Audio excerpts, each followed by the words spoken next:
मराठी निबंध. जागतिक महिला दिन. 15 ओळींचा निबंध. परीक्षेत लिहिण्यासाठी आणि पाठांतरासाठी अतिशय सोपा. जागतिक महिला दिन दरवर्षी 8 मार्च रोजी साजरा केला जातो. हा दिवस महिलांच्या हक्क, समानता आणि योगदान यांचा गौरव करण्यासाठी साजरा केला जातो. महिला समाजातील प्रत्येक क्षेत्रात महत्त्वाची भूमिका बजावतात. शिक्षण, विज्ञान, राजकारण, कला आणि उद्योग या सर्व क्षेत्रात महिलांनी मोठी कामगिरी केली आहे. महिला दिन आपल्याला स्त्री-पुरुष समानतेचे महत्त्व समजावतो. या दिवशी विविध कार्यक्रम, व्याख्याने आणि सन्मान सोहळे आयोजित केले जातात. महिला दिनामुळे समाजात महिलांविषयी आदर आणि जागरूकता वाढते.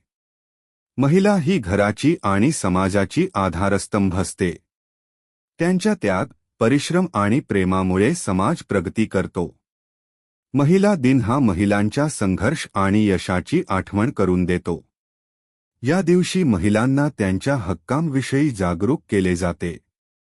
महिला दिन हा स्त्रीशक्तीचा उत्सव आहे. महिला ही केवळ घरापुरती मर्यादित नसून समाजाच्या विकासाची प्रेरणा आहे. महिला दिन आपल्याला स्त्री-पुरुष समानतेचे धडे देतो. म्हणूनच जागतिक महिला दिन हा अत्यंत महत्त्वाचा दिवस आहे.